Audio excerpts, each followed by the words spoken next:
Hello दोस्तों, मैं आपका दोस्त ओपी सैनी आपके लिए लेके आया हूँ एक नया वीडियो, जिसमें आज हम सॉल्व करेंगे मॉक टेस्ट 4 को। और मॉक टेस्ट 4 के अंतर्गत हम प्रश्न संख्या 1 को देखते हैं। किसी वाउचर को पोस्ट डेटेड वाउचर चिन्हित करने के लिए टैली प्राइम सिस्टम में शॉर्टकट क्या है? पहली बात तो पोस्ट डेटेड का मीनिंग क्या होता है? पोस्ट डेटेड का मतलब होता है कि जैसे करंट डेट अपने पास 7 मार्च है, और आप 7 मार्च की डेट में फ्यूचर की डेट के लिए जैसे 15 मार्च की कोई वाउचर एंट्री करना चाह रहे हैं, तो यह कहलाएगा पोस्ट डेटेड। ठीक है, तो इसके लिए शॉर्टकट जो होती है वो होती है कंट्रोल+T, यानी राइट आंसर क्या होगा इसका? यहाँ पे ए होने वाला है। ठीक है, प्रश्न संख्या 2 देखिए। यूजीएसटी पर कौन सी आपूर्ति के लिए लागू होता है? यूजीएसटी कर जो है, यूजीएसटी का मीनिंग क्या होता है? यूजीएसटी का मीनिंग होता है यूनियन टेरिटरी। ठीक है, union territory, territory goods and service tax.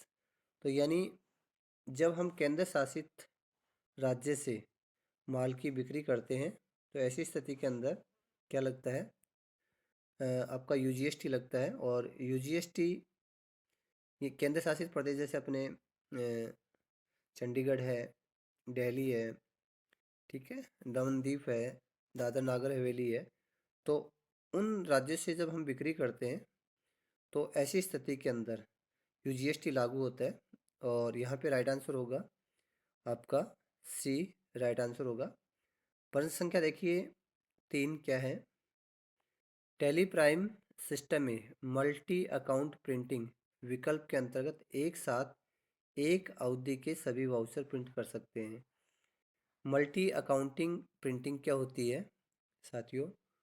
Multi account printing होता है एक से ज़्यादा अवधि के आपको एक साथ प्रिंट निकालने होते हैं, यानी एक से अधिक अवधि के प्रिंट आपको एक साथ निकालने हो तो उसको मल्टी अकाउंट प्रिंटिंग कहते हैं, और उनको प्रिंट किया जा सकता है टैली प्राइम में। तो ये सुविधा है, तो इसलिए ये राइट आंसर है, राइट कथन है। तो इसका राइट आंसर होगा ए।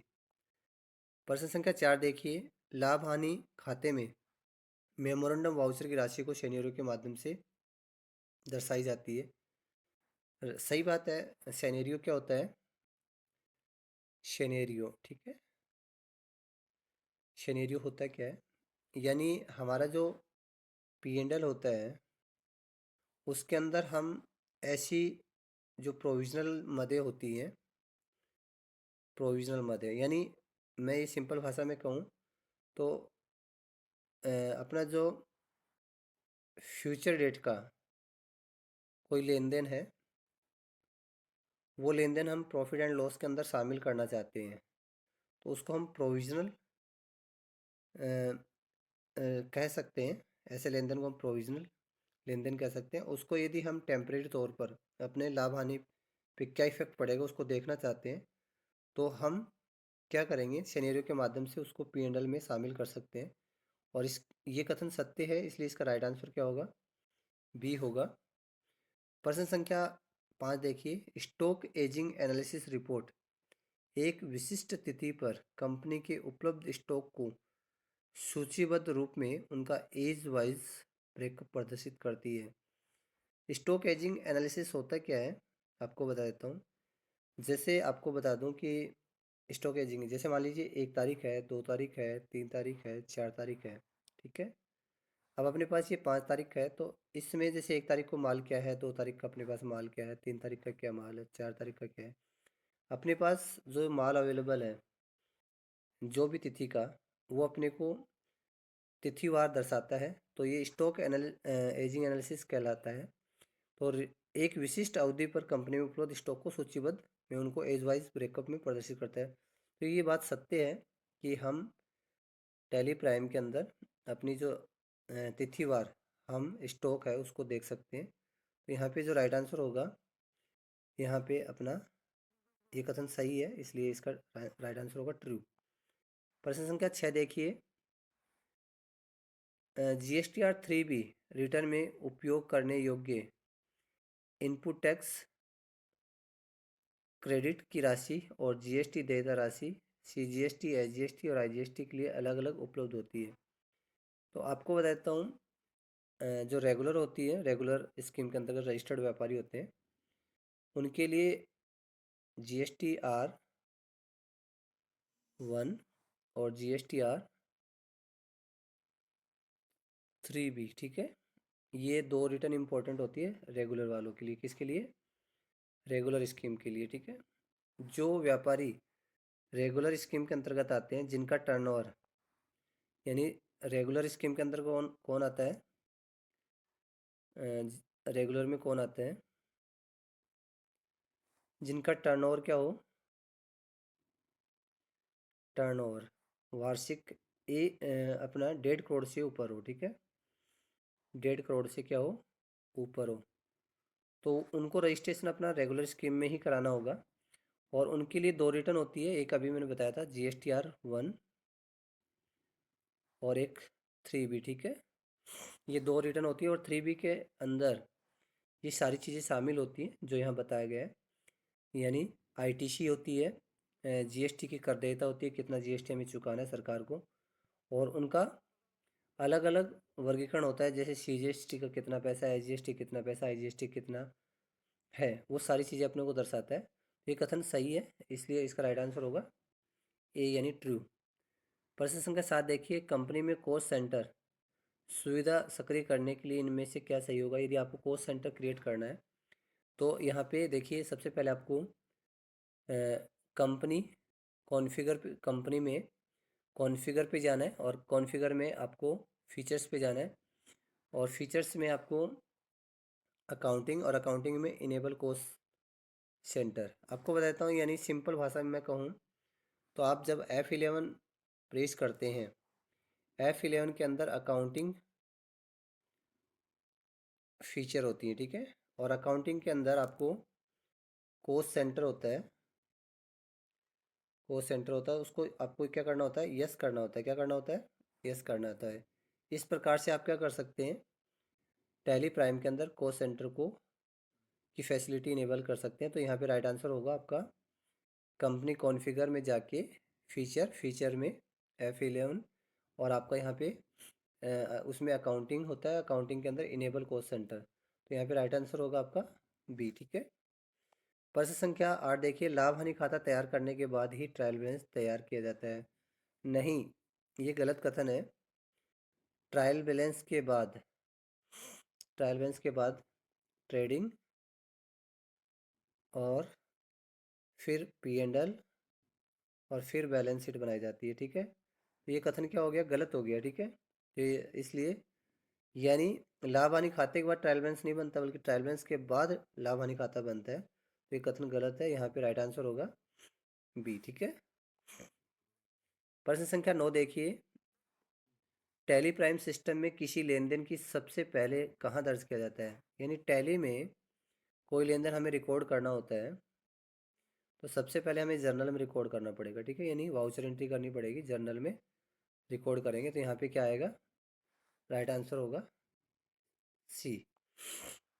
किसी कंपनी में गैर मुख्य व्यावसायिक गतिविधियों से अर्जित आय को क्या कहते हैं? आपको मैंने पहले भी चर्चा करी थी कि हमारा जो व्यापार है, उस व्यापार से जो आय अर्जित होती है उनको कहते हैं हम ऑपरेटिंग, ठीक है। और उस उन गतिविधि के अलावा अन्य गतिविधि से अपने को जो आय अर्जित होती है, वो नॉन ऑपरेटिंग रेवेन्यू कहलाती है। क्या कहलाती है? Non operating. तो यहाँ पे राइट आंसर क्या हो जाएगा, यहाँ पे डी आएगा, ठीक है। नॉन ऑपरेटिंग रेवेन्यू इसका आंसर होगा। प्रश्न संख्या 11 देखिए, टैली प्राइम में इनमें से क्या किसी चयनित वाउचर टाइप के लिए डेली बैलेंस को दर्शाता है? आपको बता देता हूँ, यहाँ पे डेली बैलेंस को कौन दर्शाता है? डेली बैलेंस को दर्शाता है डे वाइज। कौन दर्शाता है? डे वाइज डे बुक दर्शाती है, ठीक है। कौन बुक दर्शाती है? डे बुक दर्शाती है। तो यहाँ पे राइट आंसर क्या होगा, डे बुक होगा, ठीक है। प्रश्न संख्या 12 देखिए, ब्याज की गणना एक निश्चित तिथि पर बकाया प्राप्तियों या बकाया देय राशि पर की जाती है।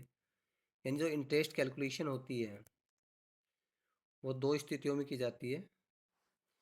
यदि आपका आउटस्टैंडिंग रिसीवेबल है या आपका पेबल है, ठीक है। यानी अपने को भुगतान भुगतान करना है, ठीक है, उस राशि के ऊपर। और दूसरा हमें भुगतान प्राप्त करना है, ठीक है। उस राशि पर हम ब्याज की क्या करते हैं, ब्याज की कैलकुलेशन करते हैं, ब्याज की क्या करते हैं, गणना करते हैं। तो ये कथन सही है, तो यहाँ पे राइट आंसर क्या आएगा, ट्रू आएगा, ठीक है। प्रश्न संख्या 13 देखिए, टैली प्राइम में GSTR 3B रिपोर्ट देखने के लिए इनमें से क्या उचित होगा। यानी आपको, मैंने आपको पहले ही बताया था, रेगुलर स्कीम के अंदर, रेगुलर स्कीम में हमें क्या देखना है, GSTR 3B देखनी है अपने को, ठीक है। क्या देखनी है, GSTR 3B देखना है। तो क्या प्रोसेस अपनाएंगे कि हम इसको देख सकते हैं। तो सबसे पहले आपको क्या करना है, गेटवे ऑफ टैली पे जाना है, और गेटवे ऑफ टैली पे डिस्प्ले मोर रिपोर्ट पे जाना है। फिर आपको स्टेटरी रिपोर्ट पे जाना होगा, फिर GST रिपोर्ट पे जाना होगा, और उसमें आपको GSTR 3B पे क्लिक करना है। तो इस प्रकार से आप GSTR 3B देख सकते हैं, ठीक है। तो यहाँ पे राइट आंसर होने वाला है आपका ए, ठीक है। प्रश्न संख्या 14 देखिए, पार्टी लेजर में बिल वाइज डिटेल सुविधा सक्रिय करने के लिए इनमें से क्या सही होगा। यानी आपकी कोई पार्टी है, यानी आप जिनको, आपका सप्लायर हो या आपका कस्टमर हो, ठीक है, आपका सप्लायर हो या आपका कस्टमर हो, उनके बिल वाइज आपको डिटेल मेंटेन करनी है।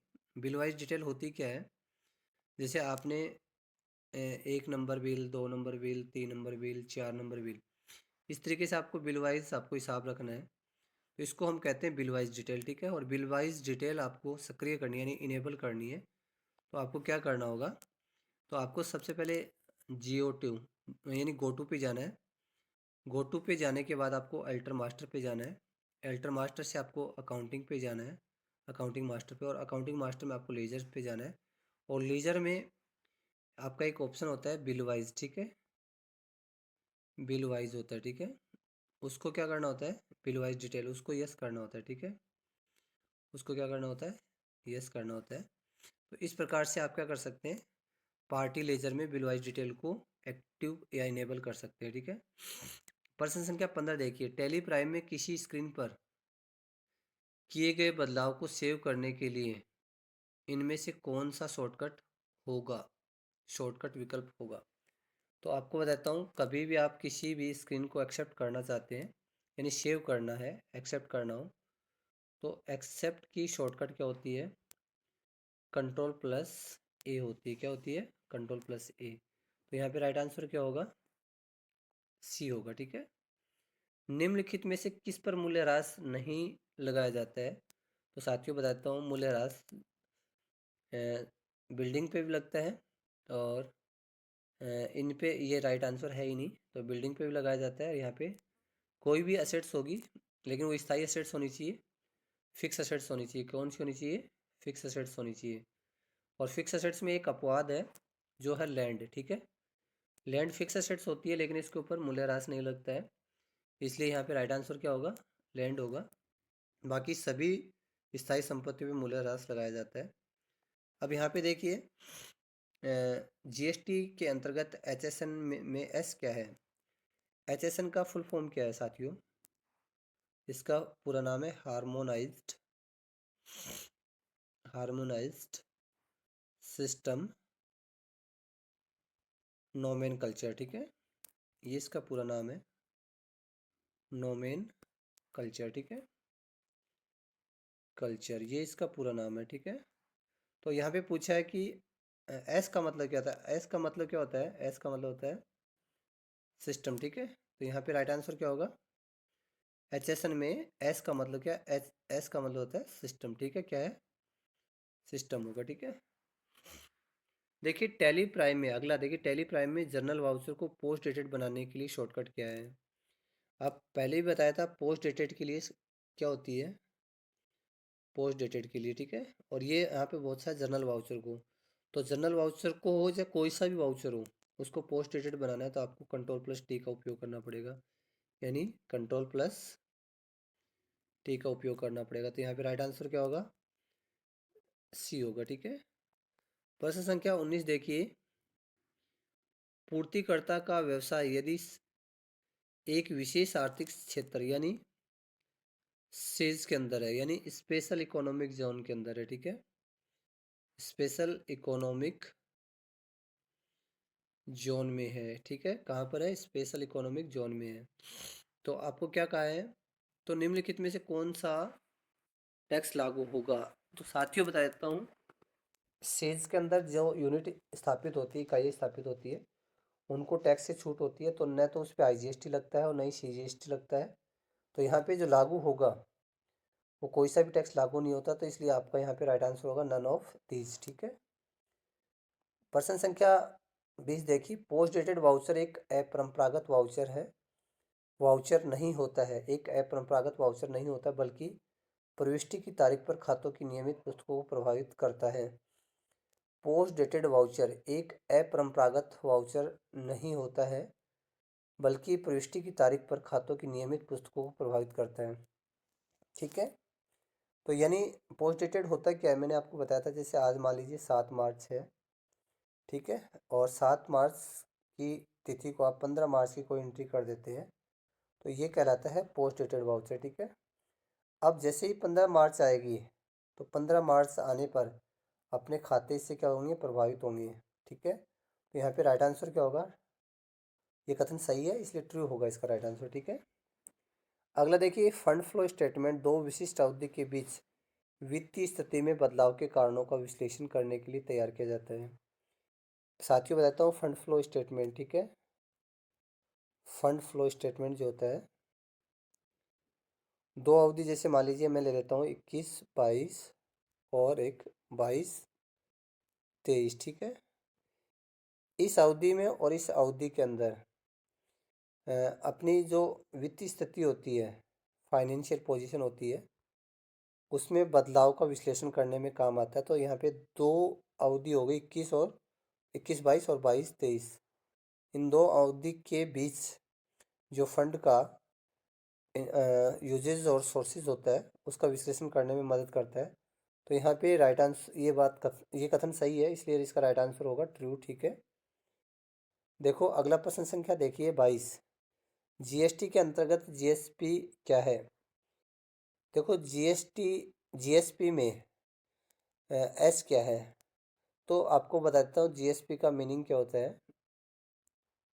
यहाँ पे GST सुविधा प्रोवाइडर होता है। ठीक है, तो यहाँ पे एस का मतलब क्या होता है? यहाँ पे एस का मतलब होता है सुविधा। ठीक है, तो यहाँ पे राइट आंसर होगा ए। ठीक है, क्या होगा राइट आंसर? यहाँ पे आपको पूछा है GSP में एस क्या है। ठीक है, प्रश्न संख्या 23, टैली प्राइम सिस्टम में मल्टी अकाउंट प्रिंटिंग विकल्प के अंतर्गत एक साथ एक अवधि के सभी वाउचर प्रिंट किए जा सकते हैं। आपको पहले ही बताया था कि मल्टी अकाउंट प्रिंटिंग विकल्प के अंतर्गत एक साथ हम एक से अधिक अवधि के प्रिंट ले सकते हैं। तो ये कथन सही है, तो यहाँ पे राइट आंसर होगा बी। प्रश्न संख्या 24 देखिए, टैली प्राइम में सिनेरियो सक्रिय करने के लिए इनमें से क्या सही होगा? यानी आपको सिनेरियो को इनेबल करना है टैली के अंदर, तो हमें क्या करना होगा? कौन से स्टेप को फॉलो करना होगा? यानी गो टू पे जाना है अपने को सबसे पहले, फिर क्रिएट मास्टर पे जाना है अपने को, फिर अकाउंटिंग मास्टर पे जाना है, और फिर आपको सिनेरियो पे जाना है। ठीक है, तो आप, ये आपका स्टेप है, आपको सिनेरियो क्रिएट करना है, यानी go to, create master, accounting master, scenario. ठीक है, प्रश्न संख्या 25 देखिए, वाउचर की प्रविष्टि के समय वाउचर को पोस्ट डेटेड के रूप में चिन्हित किया जा सकता है। तो ये बात सही है। कोई भी वाउचर एंट्री करते हैं और उसे हमें पोस्ट डेटेड बनाना होता है, तो हम क्या करते हैं? Ctrl+T का उपयोग करते हैं और किसी भी वाउचर को हम पोस्ट डेटेड बना सकते हैं। ठीक है, टैली प्राइम में बैंक रिकॉन्सिलेशन में जाने के लिए इनमें से क्या सही है? आपको बैंक रिकॉन्सिलेशन में जाना है। टैली प्राइम के अंदर बैंक रिकॉन्सिलेशन होता क्या है? आपको पता है कि हमारी जो कैश बुक होती है और अपनी पासबुक होती है, ठीक है, उनके दोनों में क्या होता है? डेट का और अमाउंट का मिसमैच हो जाता है। ठीक है, यानी दोनों में सेम तिथि को सेम बैलेंस नहीं होता है, और उसको देखने के लिए हम बैंक रिकॉन्सिलेशन स्टेटमेंट तैयार करते हैं। और वो बैंक रिकॉन्सिलेशन स्टेटमेंट कैसे देख पाएंगे? तो यहाँ पे आपको बता देता हूँ, गेटवे ऑफ टैली पे जाना है, यूटिलिटीज़ में जाना है, और आपको यहाँ बैंकिंग स्टेटमेंट पे जाना, बैंकिंग पे जाना है, और बैंकिंग में स्टेटमेंट होगा और उसके अंदर बैंक रिकॉन्सिलेशन होगा। तो इस प्रकार से आप क्या कर सकते हैं, राइट आंसर होगा बी, आप बैंक रिकॉन्सिलेशन को जान सकते हैं। ठीक है, प्रश्न संख्या 27 देखिए, कंपनी में ब्याज की गणना करने की सुविधा सक्रिय करने के लिए इनमें से क्या सही होगा? यदि आपको इंटरेस्ट कैलकुलेशन इनेबल करना है, ब्याज की गणना टैली में इनेबल करनी है, तो क्या करेंगे हम? ठीक है, तो हमें क्या करना है, कंपनी पे जाके कॉन्फ़िगर और फीचर्स में अकाउंटिंग और इनेबल इंटरेस्ट। यदि मैं सिंपल भाषा में बताऊं तो आपको F11 दबाना है कीबोर्ड से। F11 के अंदर आपको क्या होता है, अकाउंटिंग होता है, और अकाउंटिंग के अंदर आपको इंटरेस्ट कैलकुलेशन होता है, और उसको क्या कर देना है, आपको यस कर देना है। ठीक है, तो इस प्रकार से क्या हो जाएगा, आपका राइट आंसर ए सही हो रहा है। यहाँ पे राइट आंसर क्या होगा, ए होगा। प्रश्न संख्या 28 देखिए, जीएसटी के अंतर्गत टीडीएस कटौती का विवरण, टीडीएस देयता और भुगतान, टीडीएस रिफंड का दावा आदि का विवरण किस जीएसटी या रिटर्न में दाखिल किया जाता है? आपको यदि टीडीएस की कटौती वगैरह करते हैं तो आपको ये सब आपको GSTR 7 में देखने को मिलेगा। ठीक है, किस में देखने को मिलेगा, GSTR 7 में। यानी टीडीएस से संबंधित कोई भी आप लेन देन करते हैं, डिडक्ट करते हैं, तो ऐसी स्थिति के अंदर आपको GSTR 7 में आपको जाके ये देखना पड़ेगा। ठीक है, तो GSTR 7 आपके लिए ये सारा विवरण आपको TDS से रिलेटेड, ठीक है, आपको किसमें मिलेगा, GSTR 7 के अंदर। ठीक है, किसके अंदर मिलेगा, ये GSTR 7 के अंदर। ठीक है, प्रश्न संख्या 29 देखिए, ऐसी संपत्ति जिनका कोई भौतिक अस्तित्व न होने पर भी एक मूल्य हो, उनको क्या कहा जाता है? उनको साथियों बताता हूँ, इंटेंजिबल असेट्स कहते हैं। ठीक है, उनको क्या कहते हैं, इंटेंजिबल असेट्स कहते हैं। क्या कहते हैं, इंटेंजिबल असेट्स कहते हैं। तो यहाँ पे राइट आंसर क्या आएगा, इंटेंजिबल असेट्स होती क्या, साथ ही बताता हूँ, जिनका भौतिक रूप नहीं हो उनको हम क्या कहते हैं, इंटेंजिबल असेट्स कहते हैं। और इनमें क्या आता है, गुडविल आता है, ठीक है, ट्रेडमार्क आता है, ठीक है, पेटेंट्स आता है, कॉपीराइट आता है, ठीक है, कॉपीराइट आता है। ये सभी क्या है, इंटेंजिबल असेट्स होती हैं। तो यहाँ पे राइट आंसर क्या आएगा, इंटेंजिबल असेट्स।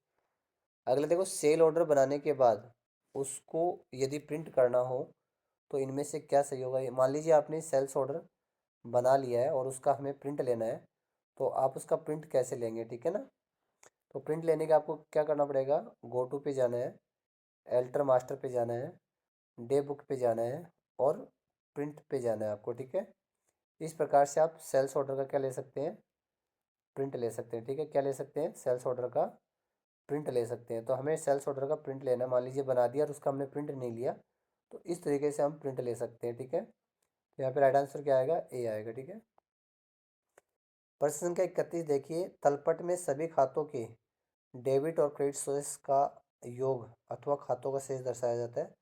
तो सही बात है, ट्रायल बैलेंस के अंदर जितने भी लेजर होते हैं उन लेजर का क्या होता है, बैलेंस होता है, वो दर्शाया जाता है। तो ये सही बात है, ये कथन सही है, इसलिए इसका राइट आंसर क्या आएगा, ट्रू आएगा। तो यहाँ पे प्रश्न संख्या 31 का राइट आंसर होगा ट्रू। ठीक है, लेखांकन प्रणाली के अंतर्गत नकद में किए जाने वाले भुगतान कैश बुक में डॉट डॉट और दर्ज किए जाते हैं। आपको बताता हूँ, ये आपकी कैश बुक होती है। ठीक है, कैश बुक ये इसकी CR साइड होती है और ये इसकी DIR। देखो, पैसा आ रहा है तो अपने को इधर लिखना है, और जा रहा है तो आपको इधर लिखना है। ठीक है, कैश बुक के, ये कैश बुक की स्थिति बता रहा हूँ साथियों ना। तो कैश बुक में CR साइड क्या होती है, पेमेंट होते हैं, और DR साइड क्या होती है, रिसिप्ट्स होती हैं। तो यहाँ पे राइट आंसर क्या आएगा, क्रेडिट साइड आएगा। ठीक है, हमें क्या पूछा है, नगद में किए जाने वाले भुगतान, भुगतान पेमेंट्स पूछे अपने को, पेमेंट्स कहाँ आते हैं, CR साइड आता है। ठीक है, यानी क्रेडिट साइड आता है। ठीक है, प्रश्न संख्या 33 देखिए, भवन या आवासीय परिसर या व्यावसायिक परिसर को किराए पर देना इनमें से किस प्रकार की आपूर्ति के अंतर्गत आता है? आपको बताता हूँ, ये सर्विस सेक्टर में आता है। किस में आता है? जैसे होटल में कह दूँ, होटल, ठीक है, होटल के अंदर जो रूम होते हैं तो रूम रेंट पे दिए जाते हैं, ठीक है, किराए पे दिए जाते हैं। तो रूम रेंट पे देना किस में आता है? सर्विस सेक्टर में आता है। तो यहाँ पे क्या आएगा? सप्लाई ऑफ सर्विसेज आएगा। प्रश्न संख्या 34 देखिए, बिक्री किए गए माल के बिल को पहले डॉट डॉट डॉट में दर्ज किया जाता है। यानी हम जो सेल करते हैं माल को, उसको कहाँ रिकॉर्ड किया जाता है? सेल्स जर्नल में रिकॉर्ड किया जाता है। कहाँ पे किया जाता है? सेल्स जर्नल में। और परचेज करते हैं उसको परचेज जर्नल में रिकॉर्ड किया जाता है, ठीक है। तो यहाँ पे राइट आंसर क्या आएगा? सेल्स जर्नल आएगा, ठीक है। प्रश्न संख्या 35 देखिए, ठीक है, आय विवरण मुख्य रूप से एक विशेष अवधि के दौरान कंपनी के राजस्व और खर्च पर केंद्रित होती है। तो सही है, इनकम स्टेटमेंट आएगा इसके लिए। आपको बताता हूँ, आपको रिवेन्यू और आपको एक्सपेंसेस देखने हो, ठीक है, रिवेन्यू और एक्सपेंसेस देखने हो तो ये आपको इनकम स्टेटमेंट में देखने को मिलेंगे, न कि आपको बैलेंस शीट में और न ही आपको ट्रायल बैलेंस में। तो यहाँ पे राइट आंसर क्या आएगा? इनकम स्टेटमेंट आएगा, ठीक है। टैली प्राइम सिस्टम में इनमें से कौन सा लेजर एक डिफ़ॉल्ट लेजर नहीं होता है? आपको बताता हूँ, टैली प्राइम में दो लेजर पहले से बने होते हैं। एक तो कैश का बना होता है और दूसरा प्रॉफिट एंड लॉस का बना होता है। कौन सा बना होता है? प्रॉफिट एंड लॉस का। तो कौन सा नहीं बना होता है? कैपिटल अकाउंट नहीं बना होता है, ठीक है। तो यहाँ पे इसका राइट आंसर क्या आएगा? कैपिटल अकाउंट डिफ़ॉल्ट लेजर नहीं होता, यानी इसको आपको बनाना पड़ता है, ये बना हुआ नहीं होता है, ठीक है। प्रश्न संख्या 37 देखिए, टैली प्राइम में मल्टी अकाउंट प्रिंटिंग के अंतर्गत प्रिंटर का चुनाव करने और प्रिंटर सेटिंग करने और बदलने के लिए शॉर्टकट क्या है? तो आपको आपको मान लीजिए कोई प्रिंटर संबंधी सेटिंग करनी है टैली में, तो आप क्या करेंगे? Alt+S दबाएंगे, ठीक है, Alt+S का उपयोग करेंगे। किसका उपयोग करेंगे? Alt+S का उपयोग करेंगे। तो यहाँ पे राइट आंसर क्या हो जाएगा? Alt+S, यानी सी राइट आंसर होगा, ठीक है। क्या होगा? सी राइट आंसर होगा यहाँ पे, ठीक है। प्रश्न संख्या 38 देखिए, जीएसटी के अंतर्गत किसी कंपनी के प्रधान कार्यालय आईएसटी होता है। प्रधान कार्यालय में क्या होता है? आईएसटी होता है, ठीक है, यानी इनपुट सर्विस डिस्ट्रीब्यूटर होता है। इनपुट सर्विस डिस्ट्रीब्यूटर होता है, ठीक है। तो ये कथन सही है गलत है? ये बिल्कुल राइट है। तो जीएसटी के अंतर्गत प्रधान कार्यालय में क्या होता है? आईएसटी होता है, ठीक है। तो यहाँ पे ये कथन सही है, इसलिए इसका राइट आंसर होगा ए।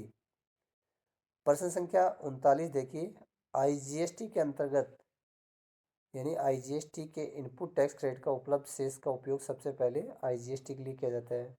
आपको बताता हूँ, परचेज करते समय यदि हम टैक्स देते हैं, और टैक्स हम तीन तरीके के देते हैं, एक तो सीजीएसटी,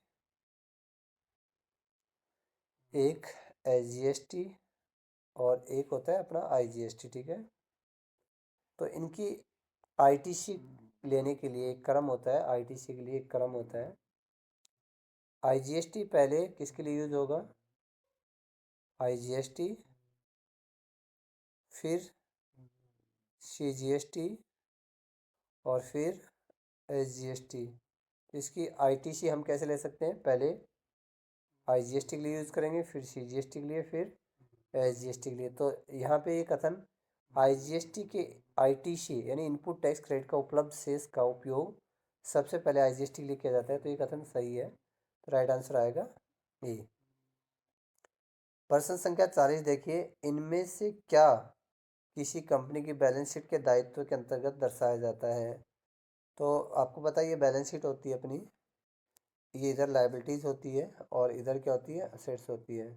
तो इधर क्या क्या दर्शाया जाता है, इस साइड क्या क्या दर्शाया जाता है? तो आपको बता देता हूँ साथियों, लॉन्ग टर्म डेट्स यानी लोन, लंबी अवधि के जो ऋण होते हैं वो आप दर्शाते हैं।